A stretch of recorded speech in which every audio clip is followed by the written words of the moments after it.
இன்னைக்கு நம்ம ஹைடெக் அகாடமியினுடைய 100 நாள் வலையொலி சிறப்பு இலவச வகுப்புல நம்ம உட்கார்ந்துட்டு இருக்கோம். அந்த கிளாஸஸ் போயிட்டு இருக்கு. ஸோ இன்னைக்கு நம்ம தமிழ் கிளாஸினுடைய தமிழ் வகுப்பினுடைய 22வது வகுப்புல நம்ம உட்கார்ந்துட்டு இருக்கோம். இன்னைக்கு நம்ம பார்க்க போற டாபிக் அப்படிங்கிறது தொடர் வகைகள் அப்படிங்கிறத நம்ம பார்க்க போறோம். இன்னைக்கு நம்ம என்ன பார்க்க போறோம்? தொடர் வகைகள் அப்படிங்கிறத நம்ம பார்க்க போறோம். தொடர்கள் எவ்வளவு வகைகள் இருக்குன்னு. ஸோ ஆல்ரெடி நம்ம 21 கிளாஸஸ் தமிழ்ல இலவசமா நம்ம யூடியூப்ல நியூ சிலபஸ் அடிப்படையில டாபிக்ஸை எக்ஸ்பிளைன் பண்ணி போட்டிருக்கோம். ரொம்ப டீட்டெயில் எக்ஸ்பிளனேஷன் வேணும்னா நீங்க ஹைடெக் அகாடமியினுடைய ஆன்லைன் அண்ட் ஆஃப்லைன் கிளாஸ்ல ஜாயின் பண்ணி என்ன செய்யுங்க, தமிழை எங்க கூட சேர்ந்து 100க்கு 100 அப்படிங்கிற அடிக்கிற விதத்துல உங்களை நாங்க ட்ரைன் பண்ணி விடுவோம். நீங்க இந்த எக்ஸாம் குரூப் 4ல நீங்க என்ன செய்றீங்க, அதை அச்சீவ் பண்றீங்க. வாங்க சேர்ந்து படிப்போம், சேர்ந்து வெற்றி பெறுவோம். கல்வியே ஆயுதம், கல்வியே ஒரு மனிதனை வளர்த்தும். அந்த கல்வியை சிறப்பான முறையில் ஹைடெக் அகாடமி உங்களுக்கு தந்துட்டு இருக்கு.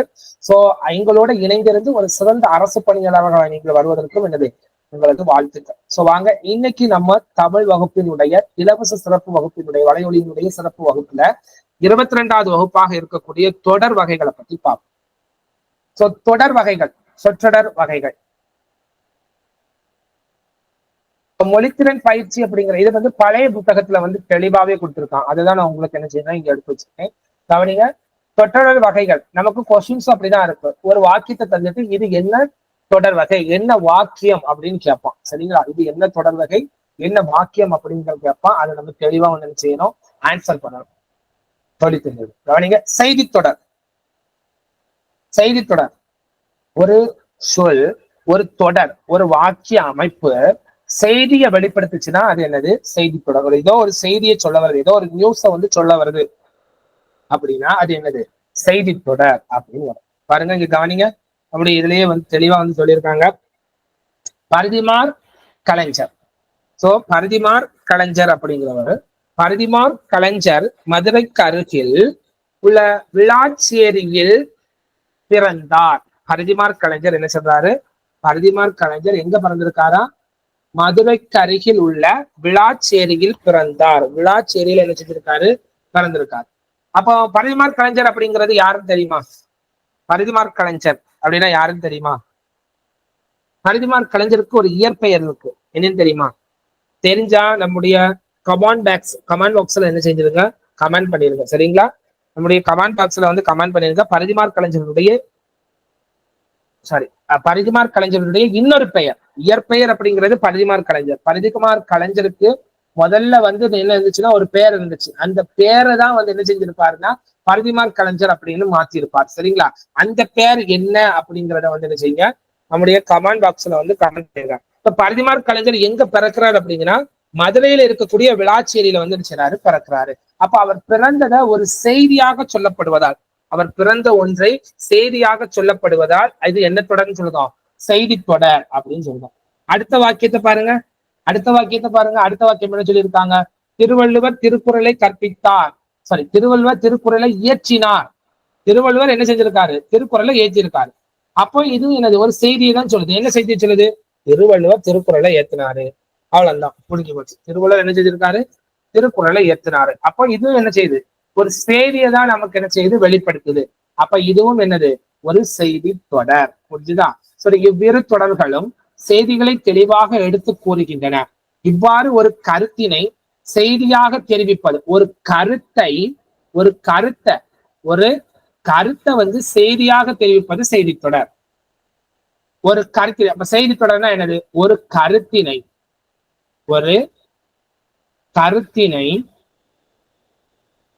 செய்தியாக தெரிவிக்கிறது. அப்ப செய்தி தொடர் அப்படின்னா என்னது? ஒரு கருத்தை செய்தியா தெரிவிச்சா அது என்னது? செய்தி தொடர். பரிதிமார் கலைஞர் மதுரைக்கு அருகில் இருக்கக்கூடிய விளாச்சேரியில பிறந்தாருப்பா. இது ஒரு செய்தி. அந்த செய்தி அப்படி சொல்றதா என்னது? செய்தி தொடர். திருவள்ளுவர் திருக்குறளை இயற்றினார், அதுவும் ஒரு செய்தி. புரியுதா? தொல்காப்பியர் திருக்குறளை தொல்காப்பியத்தை இயற்றினார். தொல்காப்பியத்தை இயற்றியவர் தொல்காப்பியர். இதெல்லாம் செய்தி. யாரோ ஒண்ணு இழைச்சிருக்காங்க. அப்ப ஒரு செய்தியாக வருவது, ஒரு நியூஸாக வரக்கூடிய தொடர்கள் என்னது? News sentence. அதான் என்னது? நியூஸ் சென்டென்ஸ் அப்படின்னு சொல்லக்கூடியதான் என்னது? செய்தி தொடர். அடுத்து வினா தொடர். ஈஸியா கண்டுபிடிச்சிடலாம். கொஸ்டின் மார்க் வந்துச்சுன்னா ஒரு சொற்றொடருக்கு பின்னாடி கொஸ்டின் மார்க் வந்துச்சுன்னா அது என்னது, ஏதோ ஒரு கேள்வியை கேட்குதுன்னு அர்த்தம். அது கேள்வி தொடர் அல்லது வினா தொடர் அப்படின்னு கூட சொல்லலாம். அப்ப எழில் என்ன சாப்பிட்டாய், என்ன சாப்பிட்டிய அப்படின்னு கேட்கறது கொஸ்டின் மார்க், புரியுதா, கேள்விக்குறி. அன்பரசி நேற்று நீ ஏன் பள்ளிக்கு வரவில்லை, அன்பரசி நேற்று நீ ஏன் பள்ளிக்கு வரவில்லை அப்படின்னு கேட்கிறது, கேள்வி கேட்கிறது. எங்கே செல்கிறாய், எங்கே செல்கிறாய் அப்படின்னு. சோ இவ்வாறு வினா பொருளை தரும், வினாவை பொருளாக கொண்டு வந்து தரக்கூடிய தொடர் வினா தொடர் எனப்படும். அப்ப அதுக்கு என்ன சொல்றாங்க, என்ன, ஏன், எங்கே, எப்படி முதலிய வினா சொற்கள் வினா தொடரில் அமையும். என்னெல்லாம் அமையுமா, என்ன, என்ன அப்படிங்கிறது அமையும். என்ன, ஏ, எங்கே, எப்படி ஆகிய முதலிய வினா சொற்கள் வினா தொடரில் அமையும். இப்படி வினா பொருட்களை தரும் தொடர் வினா தொடர் அப்படின்னு சொல்லுவோம். வினா பொருட்களை கொடுக்கக்கூடிய தொடரை நம்ம என்ன சொல்றோம், வினா தொடர் அப்படின்னு சொல்றோம். என்ன, ஏன், எங்கே, எப்படி முதலிய வினா சொற்களை என்ன செய்யும், வினா தொடர்ல தரும் அப்படின்னு சொல்றாங்க. புரியுதா, ரொம்ப ஈஸியா கண்டுபிடிச்சிடலாம். அடுத்து உணர்ச்சி தொடர். உணர்ச்சி தொடர் அப்படின்னா என்னதுன்னா, நீங்கள் சென்னைக்கு அருகில் உள்ள பூண்டி ஏரியை பார்த்ததுண்டா, நீங்கள் சென்னைக்கு அருகில் உள்ள பூண்டி ஏரியை பார்த்ததுண்டா, அதனை பார்த்ததும் உங்களுக்கு தோன்றியது என்ன, அதனை பார்த்ததும் உங்களுக்கு தோன்றியது என்ன.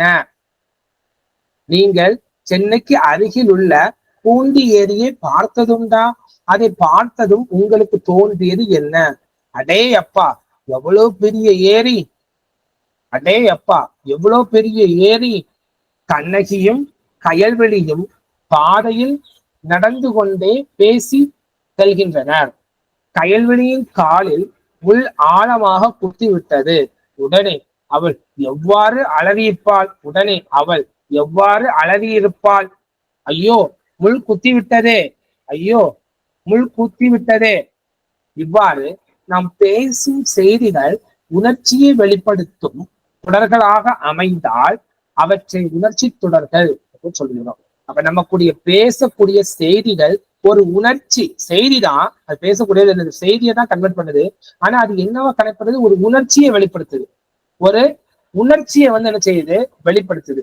அப்ப அந்த வெளிப்படுத்துறதுனால, ஒரு சென்ஸை வெளிப்படுத்துறதுனால இது என்னது, உணர்ச்சி தொடர் அப்படின்னு சொல்றோம். உணர்ச்சி தொடர் அப்படின்னு சொல்றோம். மகிழ்ச்சி, வியப்பு, துன்பம் முதலிய உணர்ச்சிகள் வெளிப்படுமாறு அமைவது உணர்ச்சி தொடர் ஆகும்.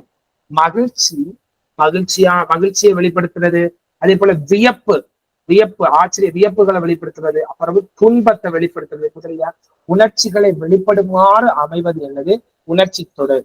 என்னே என்னும் சொல்லை வியப்புக்குரியது, என்னே அழகு, என்னே அழகு அப்படின்னு சொல்லுவாங்க. என்ன அழகுப்பா அது அப்படின்னு சொல்றதே என்னது, ஒரு வியப்பை குறிக்கிறது.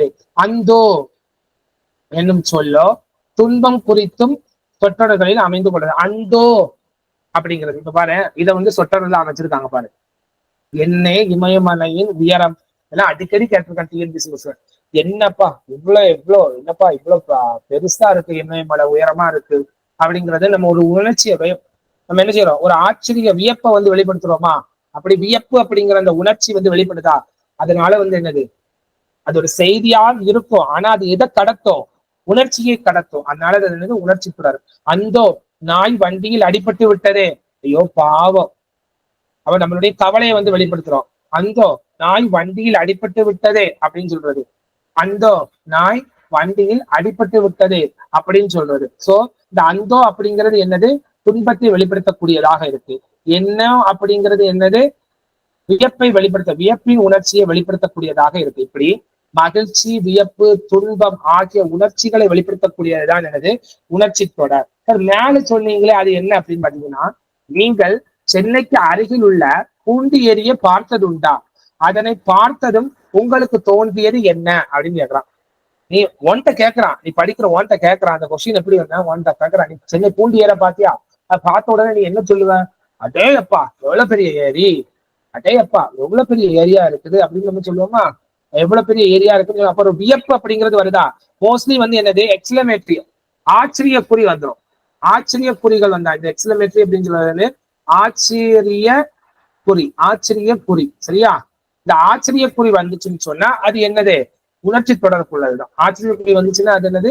உணர்ச்சி தொடர்புள்ளதான். அதே போல பாரு, கண்ணகியும் கயல்விழியும் பாதையில் நடந்து கொண்டு பேசிக்கொண்டே செல்கின்றனர். கயல்விழியின் காலில் முள் ஆழமாக கொத்தி விட்டது. உடனே அவன் எவ்வாறு அலறி இருப்பா? உடனே எவ்வாறு அலறி இருப்பா? காலில் முள்ளு குத்தின உடனே எவ்வாறு அலறி இருப்பேன்னு கேக்குறான். ஐயோ முள்ளு குத்தி விட்டதே, ஐயோ முள்ளு குத்திட்டு அப்படின்னு சொல்லி ஒரு சோகத்துல உன்னுடைய செய்தியை வந்து என்ன செய்வான்? அவன் வாயிலிருந்து ஒரு செய்தி வரும், முள்ளு குத்திட்டுப்பா அப்படின்னு. சோ அப்படி அந்த உணர்ச்சியே அந்த செய்தி என்ன செய்யுது? கடத்துது. அப்படின்னா அது என்னது? உணர்ச்சி தொடர். வெறும் ஒரு செய்தியை மட்டும் கடத்த, உணர்ச்சி இல்லாமல் ஒரு செய்தியை மட்டும் கடத்தினால் அது செய்தி தொடர். ஒரு செய்தி உணர்ச்சியை கடத்தினால் அது என்னது? உணர்ச்சி தொடர். அப்ப உணர்ச்சி தொடர்ல உனக்கு பாத்தீங்கன்னா ஆச்சரியக்குறி, எக்ஸ்லமேட்டரி, வியப்புக்குறி அப்படிங்கிறது என்ன செய்யும்? வரும். சரியா? அப்ப நீ கண்டுபிடிச்சிடலாம் அது என்னது? உணர்ச்சி குறி. ஆனா சில டைம்ல பாத்தீங்கன்னா என்னோ அந்தோ அப்படிங்கிற வார்த்தைகள் எல்லாம் எதை குறிக்குது? உணர்ச்சிகளை குறிக்கிறது. என்னோ அப்படிங்கிறது பாத்தீங்கன்னு சொன்னீங்கன்னா என்ன சொல்லுது? வியப்புக்குரிய வியப்பை வந்து செய்து குறிக்கிறது. அந்தோ அப்படிங்கிறது என்னது?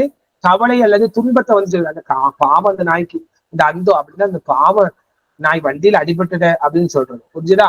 சரி, அடுத்து நம்ம பார்ப்போம். நம்ம என்னெல்லாம் பார்த்திருக்கோம்? இப்போ செய்தி தொடர் பாத்திரம், வினா தொடர் பார்த்தோம். அடுத்து என்னது? அடுத்து என்ன பார்த்திருக்கோம்? உணர்ச்சி தொடர் பார்த்திருக்கோம். அதுக்கு அடுத்து நம்ம என்ன பார்க்க போறோம்னா கட்டளை தொடர் அப்படிங்கிறத பார்க்க போறோம். கட்டளைனா ஒண்ணு இல்ல, ஆர்டர் போடுறது. ஆர்டர் போடுறது தான் என்னது? கட்டளை. கட்டளை தொடர் அப்படிங்கிறது என்னது? ஆர்டர் போடுறது தான் கட்டளை தொடர். என்ன ஆர்டர் போடுதான் அப்படிங்கிறத பார்ப்போம். சோ கட்டளை தொடர் அப்படின்னா என்னது? நீ பள்ளிக்கு புறப்படும் போது உன்னிடம் அம்மா கூறுவது என்ன? உன்னிடம் அம்மா கூறுவது என்ன அப்படிங்கிற இந்த சொல்ல மட்டும் பார்த்தா அது என்னது? வினா தொடர். சரியா? நம்மள்ட்ட கேள்வி கேட்கிறான், சரி இது வந்து கட்டளை தொடரா? இல்ல, உன்கிட்ட சொல்லுவான். நீ எண்ணி பாரு, நீ நினைச்சு பாரு. நீ பள்ளிக்கு புறப்படும் போது, நீ ஸ்கூலுக்கு போயிட்டு இருப்பீங்களா, அப்போ உங்க உங்க அம்மா உன்கிட்ட என்ன சொல்லுவாங்க? உங்க அம்மா உங்கள்கிட்ட என்ன சொல்லுவாங்கன்னு கேட்கறது என்னது? வினா தொடர். நீங்க இந்த வினா தொடரையில இங்க கொண்டு வந்துடாதீங்க. உன்கிட்ட கொஸ்டின் கேட்கறான், உங்க அம்மா என்ன சொல்லுவாங்க? அப்ப நீ நினைச்சு பாரு, என்ன சொல்லுவாங்க? பார்த்துப்போ, கவனமாக படி அப்படின்னு சொல்லுவாங்க. பார்த்துப்போ, கவனமா போ. பார்த்து போகணும்ப்பா, நல்லா படிச்சுட்டு கவனமா படி உட்கார்ந்து அப்படின்னு சொல்லுவாங்கல்ல. அப்ப அது என்னது?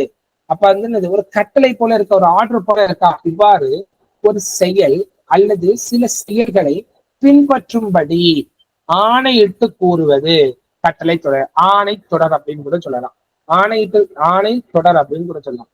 ஒரு செயலை அல்லது ஒரு சில விஷயங்களை நீங்க பிடிச்சை அப்படின்னு சொல்லிட்டு நமக்கு சொல்றது வந்து என்னது? ஆணை இடுவது என்னது? கட்டளை தொடர். இப்ப அம்மா நம்ம ஸ்கூலுக்கு போகும்போது அம்மா என்ன சொல்லுவாங்க? பார்த்து போகணும், பார்த்து போப்பு, நல்ல படி அப்படின்னு சொல்லுவாங்கல்ல. பார்த்து போப்பு, நல்ல படி அப்படின்னு சொல்லுவாங்கல்ல. சோ இது வந்து என்னது? அன்பு கட்டளை. அன்பு கட்டளை. நம்ம அதை கட்டளையா எடுக்க மாட்டோம், அன்பு கட்டளையா எடுத்துக்கிடுவோம். அப்ப அது என்னது? ஒரு கட்டளை அன்பா விதிக்குது, அன்பா விதிக்குது. புரியுதா? புரியுறியா? சோ அது என்னது? கட்டளை தொடர். அது என்னது? கட்டளை தொடர். அடுத்து என்ன பார்ப்போம் அப்படின்னா தனிநிலை தொடர் அப்படிங்கிறத பார்ப்போம். அடுத்து என்னது? தனிநிலை தொடர். பாரு என்ன சொல்லியிருக்கான் பாரு. அழகன் பாடம் எழுதுகிறான். அழகன் பாடம் எழுதுகிறான். அடுத்து என்ன கொடுத்திருக்கான்? மா, பலா, வாழை ஆகிய முக்கணிகள். முக்கணிகள் என்று சொல்லக்கூடியது என்னதுலாம்? மா, பலா, வாழை. மாம்பழம், பலாப்பழம், வாழைப்பழம் அப்படிங்கிறதா என்னது? முக்கணிகள். சரியா? இத்தொடர். சோ ரெண்டு எக்ஸாம்பிள் உனக்கு என்ன செஞ்சிருக்கான்? கொடுத்திருக்கான். என்னெல்லாம் கொடுத்திருக்கான்? அழகன் பாடம் எழுதுகின்றான். இன்னொரு எக்ஸாம்பிள் என்ன கொடுத்திருக்கான்? மா, பலா, வாழை ஆகிய முக்கணிகள் அப்படின்னு கொடுத்திருக்கான்.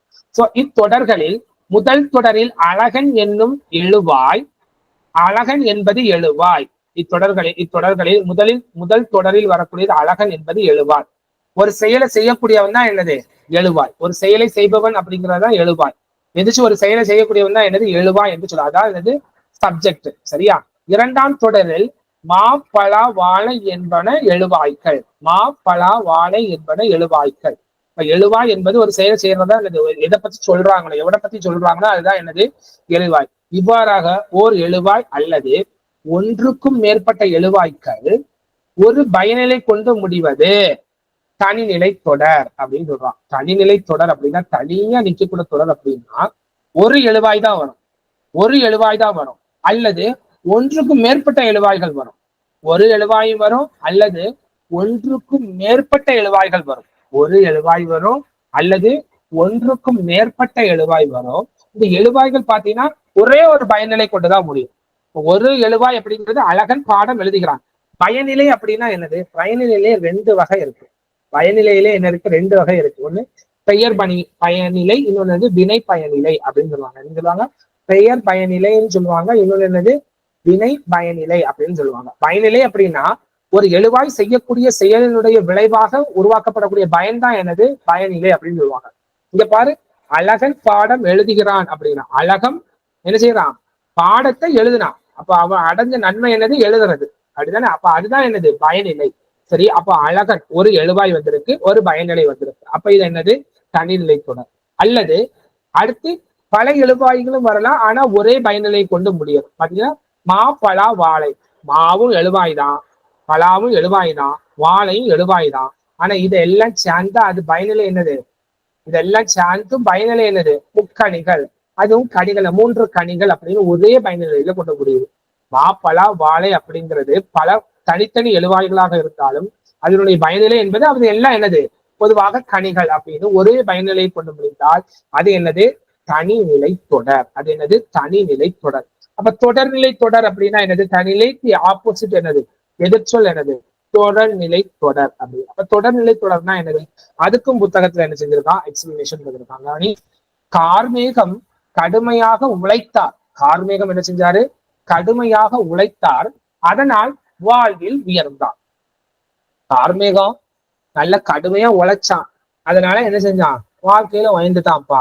அடுத்த ஸ்டேட்மெண்ட் பாரு, அடுத்த எடுத்துக்காட்டு பாரு. நேற்று மழை பெய்தது, நேற்று மழை பெய்தது, அதனால் ஏரி குளங்கள் நிரம்பின. நேற்று மழை பெஞ்சது, நேற்று மழை பெஞ்சது, அதனால ஏரி குளங்கள். என்னப்பா ஏரி குளங்கள்லாம் நிறைஞ்சு கிடக்குது? ஆமா, நேற்று மழை பெஞ்சது, அதனால இன்னைக்கு ஏரி குளங்கள்லாம் நிறைஞ்சு கிடக்குது அப்படின்னு நம்ம சொல்றோம். 2 வாக்கியம் சொல்லுவான். இதுக்கு கீழே தான் இதுக்கான எக்ஸ்பிளனேஷன் கொடுத்துருக்கான். என்ன கொடுத்துருக்கான் பாரு. இவ்வாறு ஓர் எழுவாய் பல பயனிலைகளை கொண்டு முடிவது தொடர்நிலை தொடர். ஒரு எழுவாய் பல பயனிலைகளை கொண்டு முடிவது என்னது? தொடர்நிலை தொடர்.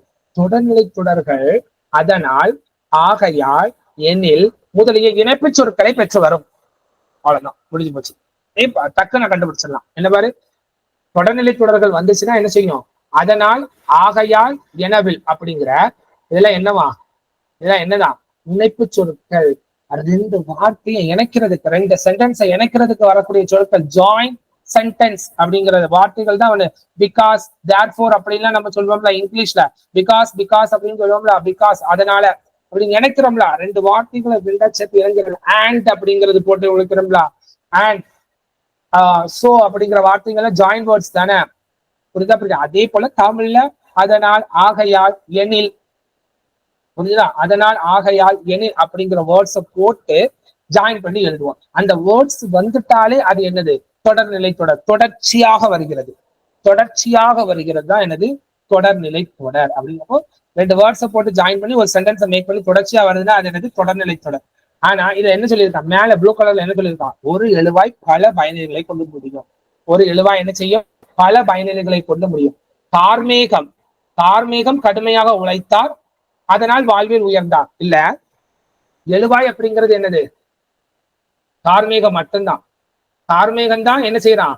உழைக்கிறான், அது ஒரு பயனிலை. அதனால அவன் என்ன செய்யறான்? உயர்ந்தான், அதுவும் என்னது? பயனிலை. புரியுதா? இப்ப கார்மேகம் உழைத்தார் உயர்ந்தார் அப்படிங்கிற, அப்ப உழைத்தார் உயர்ந்தார் அப்படிங்கிறது வினையை குறிக்குது. அது மட்டும் இல்லாம அது என்ன செய்யுது? அதனுடைய பயன், கார்மேகத்தினுடைய பயனை வந்து என்ன செய்யுது? சொல்லுது. கார்மேகம் அடைந்த பயனை பத்தி சொல்லுது. அப்ப ஒரு எழுவாய் தான் வரும். பல பயனிலைகள் வந்தால் அது என்னது? தொடர்நிலை தொடர். நேற்று மழை பெய்தது, அதனால் ஏரி குளங்கள் நிரம்பின. நேற்று மழை பெஞ்சது, பெய்தது அப்படிங்கிறது என்னது? பயனிலை தான். அதனால குளங்கள் வந்து என்ன செஞ்சிச்சு? நிரம்பினது அப்படின்னு சொல்றது பயனிலை தான். ஆனா இங்க என்னது வந்து எழுவாய் அப்படின்னு பார்த்தா மழை என்பதுதான் என்னது? எழுவாய். மழை பெஞ்சனால என்ன செஞ்சிச்சு? நிரம்பின. எது பெய்தது? மழை. இப்ப மழை அப்படிங்கிறது என்னது? எழுவாய். மழை வந்து என்ன செஞ்சிச்சு? பெஞ்சிச்சு, அது ஒரு பயனிலை. அதுக்கு அதனால என்ன ஆச்சு? அதனால என்ன செஞ்சிச்சு? குளங்கள் எல்லாம் நிரம்பிச்சு அப்படின்னு 2 பயனிலைகள் வருது. ஒரு எழுவாயும் பல பயனிலைகளும், ஒன்றுக்கும் மேற்பட்ட பயனிலைகளும் வந்தால் அது என்னது? தொடர்நிலை தொடர். ஆனா தனிநிலை தொடர்ல எப்படி பல எழுவாய் அல்லது ஒரு எழுவாய் வந்து ஒரு பயனிலை வந்துச்சுன்னா அது என்னது தனிநிலை தொடர். ஒரு பயனிலை மட்டும் வந்துச்சுன்னா என்னது அது வந்து என்னது தனிநிலை தொடர். தனிநிலை தொடருக்கும் தொடர்நிலை தொடருக்கும் உள்ள வித்தியாசம் அப்படின்னு பாத்தீங்கன்னா தனிநிலை தொடருக்கு பாத்தீங்கன்னா ஒரு எழுவாய் அல்லது பல எழுவாய் வரும். ஆனா ஒரே ஒரு பயனிலை மட்டும்தான் வரும். ஒரே பயனிலை மட்டும்தான் வரும்.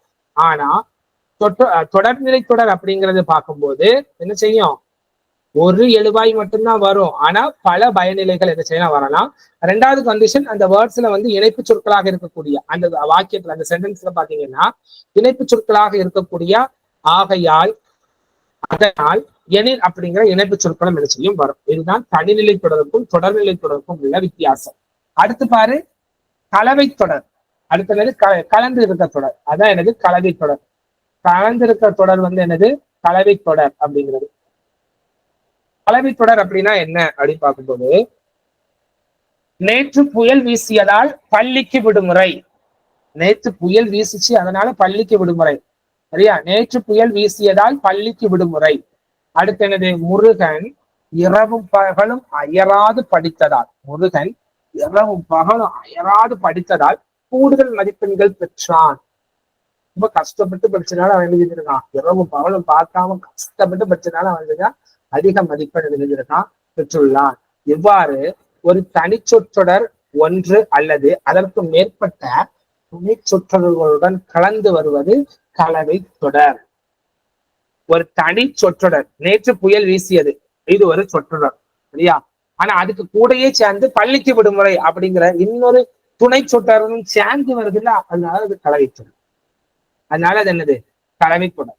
மோஸ்ட்லி பாத்தீங்கன்னா அந்த மூன்றாம் வேற்றுமை உறுப்பாக இருக்கக்கூடிய ஆள் அப்படிங்கிறது இந்த வேற்றுமை உறுப்புகள்லாம் என்ன செஞ்சிடும் இந்த கலவை தொடர்கள்லாம் என்ன செஞ்சிடும் வந்துடும். சரி, அந்த மாதிரி நேற்று புயல் வீசியதால் ஆள் அப்படிங்கிற மூன்றாம் வேற்றுமை உறுப்பு வந்திருக்கு. வீசியதால் பள்ளிக்கு விடுமுறை. அடுத்து முருகன் இரவும் பகலும் அயராது படித்ததால் படித்ததால் கூடுதல் மதிப்பெண் பெற்றார். இவ்வாறு ஒரு தனி சொற்றொடர் ஒன்று அல்லது அதற்கு மேற்பட்ட துணை சொற்றொடர்களுடன் கலந்து வருவது கலவை தொடர், மிக்ஸ்டு சென்டென்ஸ் அப்படின்னு சொல்றாங்க. அடுத்து பாரு செய்வினை தொடர், செயற்பாட்டு வினைத்தொடர், தன்வினை தொடர், பிறவினை தொடர். சோ இது நம்ம பார்த்திருக்கோம். கடைசியில ஒருக்க வந்து செய்வோம் பார்ப்போமா இல்ல பார்த்துட்டே போயிடுவோம். செய்வினை தொடர் தான் என்னது எழுவாய் செய்யும் வினையை கொண்டு முடியும் தொடர் செய்வினை தொடர். எழுவாய் செய்யும் வினையை கொண்டு முடியும் தொடர். எழுவாய் ஒரு செயலை செய்யும் ஆனா கடைசியில பாத்தீங்கன்னா ஒரு வினையை கொண்டது முடியும்னா அது என்னது செய்வினை தொடர். செயற்பாடு பொருளோடு இரண்டாம் வேற்றுமை உறுப்பு ஐ வெளிப்பட்டு வரும், சில நேரங்களில் மறைந்து வரும். நம்ம பார்த்தோம் அப்படிதானா? தன்வினை புறவினை அப்படிங்கிறது நம்ம கிளாஸ் நம்பர் 20ல வந்து என்ன செஞ்சோம் பார்த்தோம் அப்படிதானா? சோ அதை ரெஃபர் பண்ணிக்கிடுங்க.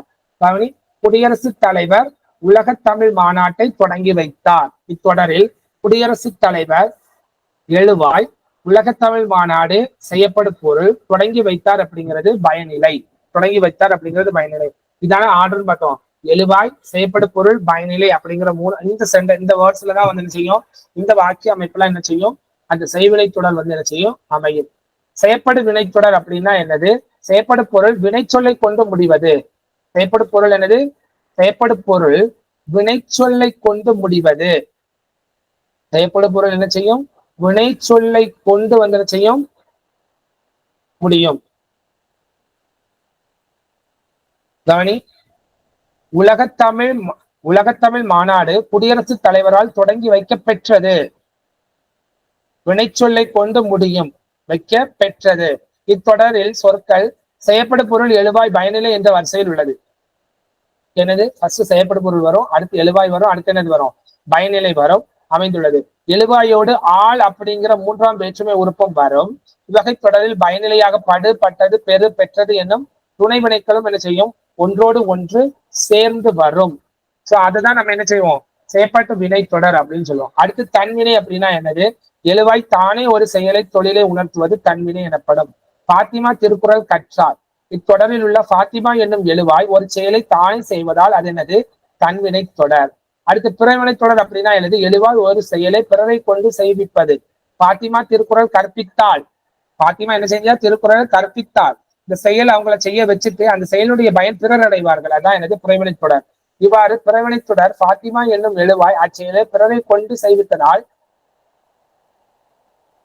செய்வித்ததனால் இது பிறவினை தொடர் அப்படின்னு வரும். புரியுதா? இது என்னது பிறவினை தொடர் அப்படின்னு வரும். அடுத்து பாரு நேர்கூற்று தொடர், இன்னொன்று என்னது அயக்கூற்று தொடர் அப்படிங்கிறது. நேர்கூற்று தொடர் அப்படின்னா என்னது அப்படின்னு பாத்தீங்கன்னா, ஒருவர் பேசுவதை அப்படியே கூறுவது நேர்கூற்று தொடர். ஒருவர் பேசுறத அப்படியே அச்சு அசல் மாறாம அப்படியே சொல்றது என்னது நேர்கூற்று தொடர். புரியுதா? அப்படியே சொல்றது. ஆசிரியர் மாணவர்களை பார்த்து நான் பேசுறேன் உங்கள்கிட்ட, இப்ப நான் உங்கள்கிட்ட பேசுறது என்னது நேர்கூற்று. நான் உங்கள்கிட்ட இப்படி பேசுறேன்னு சொல்லிட்டு மத்தவன்ட்ட ஒருத்தன் போய் சொன்னேன்னா அது என்னது அயற்கூற்று. அயல் சொல்லு ஒரு கூற்று. நான் உன்கிட்ட இப்படி பேசுறேன்ல, நான் இப்ப உன்கிட்ட பேசிட்டு இருக்கேன், இந்த மாதிரி சார் இப்படி எல்லாம் என்கிட்ட பேசினாரு, அப்போ இது நான் உன்கிட்ட பேசுறது நேர பேசுறது என்னது நேர்கூற்று. சார் இப்படி எல்லாம் என்கிட்ட பேசினார் அப்படின்னு சொல்லிட்டு இன்னொருத்தன்ட்ட போய் சொல்லுவேலா, அப்படிதான் என்னது அதுதான் என்னது அயற்கூற்று. இதான் நீ நல்ல கவனி பாரு. ஒருவர் பேசுவதே அவர் பேசியபடியே கூறுவது என்னது நேர்கூற்று. ஆசிரியர் மாணவர்களை நாளை ஒழுக்கமுடைமையில் திருக்குறள் 5 படித்து வாருங்கள் அப்படின்னு சொல்றாரு. மாணவர்களே நாளை ஒழுக்கமுடைமையில என்ன செய்யுங்க, டைரக்டா சொல்றேன், ஒழுக்கமுடைமை அப்படிங்கிற அதிகாரத்துல இருந்து 5 குறள்கள் படிச்சுட்டு வாங்க. ஒழுக்கம் ஒழுக்கம் தரலாம், ஒழுக்கம் உயிரினும் ஒம்பப்படும் அப்படின்னு இருக்குல்ல. சோ அப்படி ஒழுக்கமுடைமையை பத்தி வந்து என்ன செய்யுங்க, 5 திருக்குறள் அப்படிங்கிறத வந்து படிச்சுட்டு வாங்க அப்படின்னு சொல்றாங்க. இது என்னது, இது நேர்கூற்று தொடர். இதில் மேற்கோள் குறிகள் இடம்பெறும். இதுல என்ன செய்யும், மேற்கோள் குறிகள். மேற்கோள் அப்படின்னா என்னது, இந்த கொட்டேஷன். இதுல மேற்கோள் குறிகள் இடம்பெறும். தன்மை முன்னிலை பெயர்கள் இடம்பெறும். மூவிடம் அப்படின்னு சொல்லுவாங்க. மூவிடம் இடங்கள் அப்படிங்கிறது 3 வகைப்படும். ஒண்ணு தன்மை, அடுத்து என்னது முன்னிலை, இன்னொன்னு என்னது படற்கை அப்படின்னு 3 வகைப்படும். என்னது தன்மை, முன்னிலை, படற்கை அப்படின்னு என்ன செய்வாங்க, 3 வகையாக என்ன செய்வாங்க சொல்லுவாங்க. புரியுதா? இதுல தன்மை முன்னிலை பெயர்கள் மட்டும்தான் என்னது வரும், நேர்கூற்று தொடர்ல வரும். அதுவும் மட்டும்தான் சுட்டு பெயர்களும் வரும். இது கூட என்ன வரும், சுட்டு பெயர்கள் அப்படிங்கிறது வரும். நேற்று இன்று நாளை அப்படிங்கிற கால பெயர்களும் சேர்ந்து வரும். நேற்று இன்று நாளை அப்படிங்கிற கால பெயர்களும் சேர்ந்து வரும் அப்படின்னு சொல்றாங்க. கால பெயர்களும் என்ன செய்யும், டைமிங் நேம்ஸும் என்ன செய்யும் சேர்ந்து வரும். எடுத்துக்காட்டு பாரு, தேன்மொழி பொன்னியிடம் நான் நாளைக்கு மதுரைக்கு செல்வேன் என்றால். தேன்மொழி யார்கிட்ட சொல்றா, பொன்னியிடம் நான் நாளைக்கு மதுரைக்கு செல்வேன் என்றால். தேன்மொழிகிட்ட பொன்னி வந்து என்ன செய்யறா, தேன்மொழிகிட்ட இதை சொல்றான். புரியுதா, நேரா சொல்றான். அதே அயற்கூற்று அப்படின்னா ஒருவர் அல்லது பலரின் உரையாடல்களை அயலர் கூறுவது போல் அமைப்பது. ஒருவர் அல்லது பல பேர் சொன்ன உரையாடல்களை வேற ஒருத்தர் கூறுவது போல சொல்றது அயற்கூற்று. பொன்னியிடம் தேன்மொழி தான் மறுநாள் மதுரைக்கு செல்வதாக கூறினாள். இப்ப பொன்னி என்கிட்ட சொல்லியிருக்கா, சாரி தேன்மொழி என்கிட்ட சொல்லியிருக்கா, என்ன சொல்லியிருக்கா, நான் நாளைக்கு மதுரைக்கு போறேன் அப்படின்னு சொல்லியிருக்கா. அப்ப டைரக்டா என்கிட்ட சொல்லிட்டா, அது நேர்கூற்று. நான் போய் வந்து கையலன்ட்ட போய் சொல்றேன், அயலன்ட்ட போய் சொல்றேன், பொன்னி சொன்னா நாளைக்கு மதுரைக்கு போறா அப்படின்னு சொல்லிட்டு, அப்படி என்ன சொல்றது அயற்கூற்று. இவ்வாறு அயற்கூற்றுல மேற்கூறுகள் என்ன செய்யாது, வராது. தன்மை முன்னிலை பெயர்கள் படற்கை பெயர்களாக மாறும். தன்மையும் முன்னிலை என்ன செய்யும், படற்கை பெயர்களாக மாறும். அது என்ன தன்மை சார், தன்னை மட்டும் சொல்றது தன்மை, தன்னிலை பெயர்கள். அது நம்மளுக்கு முன்னாடி இருக்கக்கூடியது என்னது முன்னிலை பெயர்கள். படற்கைனா பொதுவாக நிறைய பேரை சேர்த்து சொல்றது என்னது படற்கை பெயர். சரியா? இதுல சுட்டு பெயர்கள் அது அவை அங்கே என மாறும். சுட்டு பெயர்கள் என்னவா மாறும், அது அவை அங்கே என மாறும். இங்க சுட்டு பெயர்கள் வரும், இங்க சொட்டு பெயர்கள் என்னவா மாறும், அவை அங்கு, அவை அங்கே, அது அப்படின்னு மாறும். காலப்பெயர்கள் அந்நாள் மறுநாள் என மாறும். என்று ஆக என்னும் இணைப்பு சொற்களும் இடம்பெறும். என்று ஆக அப்படிங்கிற இணைப்பு சொற்களும் எதில் இடம்பெறும், அயற்கூற்று சொல்ல வந்து செய்யும் இடம்பெறும். என்று ஆக அப்படிங்கிறது அயற்கூற்று சொல்கள்ல வந்து செய்யும் இடம்பெறும். புரிஞ்சுதா? சோ இப்படி வரக்கூடியதா வந்து என்னது நேர்கூற்று தொடர் அப்படின்னு சொல்லுவோம். நேர்கூற்று தொடர், அயற்கூற்று தொடர் அப்படின்னு சொல்றது. அடுத்து உடன்படு தொடர் அப்படின்னா என்னது, இது சொல்லிட்டேன். உடன்பட்டு ஒரு செயலை அல்லது ஒரு தொழிலை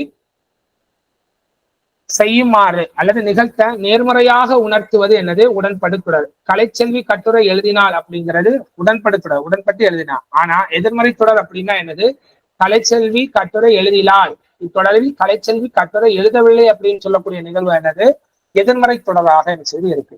இனி பொருள் மாறா எதிர்மறை தொடர் அப்படின்னா என்னதுன்னா, கலைச்செல்வி கட்டுரை எழுதாமல் இராள் அப்படின்னா என்னது, கலைச்செல்வி கட்டுரை எழுதினால் என்னும் தொடர் உடன்பட்டு தொடர். கலைச்சொல்லி கட்டுரை எழுதவில்லை அப்படிங்கிறது என்னது? எதிர்மறை தொடர். மேலே உள்ள உடன்பட்டு தொடரை உடன்பட்டு பொருள் மாறாம எதிர்மறை தொடராக மாற்ற வேண்டுமானால் அதனை 2 எதிர்மறைகளை கொண்டாக தொடராக கலைச்செல்வி கட்டுரை எழுதாமல் இராள் என மாற்றுதல் வேண்டும். இதற்கு கலைச்செல்வி கட்டுரை எழுதினாள் என்பதே பொருள் என்பதால் இது பொருள் மாறா எதிர்மறை தொடர் என்று அழைக்கப்படுகிறது. 2 எதிர்மறை சொற்கள் சேர்ந்து வந்தால் அது உடன்பாடு பொருளை தரும். 2 எதிர்மறை சொற்கள் சேர்ந்து வந்தால் அது என்ன செய்யும்? அது உடன்பாடு பொருளை தரும். 2 எதிர்மறை சொற்கள் என்னது? எழுதாமல் அப்படிங்கிறது உடன்பாடு. இறால் அப்படிங்கிறது என்னது? எதிர்மறை சொற்கள். 2 எதிர்மறை சொற்கள் சேர்ந்து வரனால அது என்ன தரும்? உடன்பாட்டு பொருளை தான் வந்து செய்யும் தரும். அதுக்காக அதை வந்து என்னன்னு சொல்லிடக்கூடாது, உடன்பாட்டு தொடர் அப்படின்னு சொல்லக்கூடாது. அது என்னது? பொருள் மாறா எதிர்மறை தொடர்ன்னு சொல்லணும். என்ன சொல்லணும்? பொருள் மாறா. பொருளை மாத்தாம அதை கொஞ்சம் வித்தியாசமா சொல்றது. கலைச்செல்வி கட்டுரை எழுதினான்னு கேட்டா எழுதலைன்னு சொன்னா, கலைச்செல்வி கட்டுரை எழுதினாள் அப்படின்னு சொன்னா அது வந்து உடன்பட்ட தொடர். கலைச்செல்வி கட்டுரை எழுதவில்லை அப்படிங்கிறத சொல்றது எதிர்மறை தொடர். ஆனா கலைச்செல்வி கட்டுரை எழுதாமல் இராள், கலைச்செல்வி கட்டுரை எழுதாமலே இருக்க மாட்டாள அப்படின்னா அதுக்கு அர்த்தம் என்ன? அவ எழுதுவான்னு அர்த்தம், உடன்படுன்னு அர்த்தம். உடன்பட்டு அதுக்கு உடன்பட்டு பொருள் அதுல இன்டைரக்டா வந்திருக்குன்னு அர்த்தம். எழுதாமல் இராள் சொல்லடுக்க எழுதாம எதிர்மறை போல இருந்தாலும் விளக்கம் என்ன? கலைச்செல்வி கட்டுரை எழுதாம இருப்பாளா? அதுக்கு அர்த்தம் நம்ம கட்டுரை எழுதுனா அவ உடன்பட்டு எழுதுனான்னு அர்த்தம். உடன்பாடு அப்படிங்கிறது உள்ள வருது. அப்படிதான் பொருள் மாறாமல் எதிர்மறையை கொண்டு வருவது என்னது? பொருள் மாறா எதிர்மறை தொடர். சோ இதே போல நிறைய இருக்கு, நிறைய எக்ஸசைஸ் இருக்கு. ஸோ நிறைய விதமான இருக்கு. செய்தி தொடர், கட்டளை தொடர், அதுல எப்படி வரும் இன்னும் கொஞ்சம் டீட்டெயிலா அவனுக்கு தெரியணுமா? நம்மளுடைய ஹைடெக் அகாடமி கிளாஸஸ்ல ஜாயின் பண்ணிக்கோ. ஆன்லைன் அண்ட் ஆஃப்லைன் கிளாஸஸ் ரெண்டுமே ப்ரொவைட் பண்ணிட்டு இருக்கோம். வரக்கூடிய Grow 4 எங்களோட சேனல் ட்ராக் பண்ணி சிறந்த வெற்றியாளர்களாகவும் பயிற்சியாளர்களாகவும் அரசு பணியாளர்களாகவும் வருவதற்கு வாழ்த்துக்கள். அடுத்த கிளாஸ்ல உங்களை சந்திக்கிறேன். நன்றி.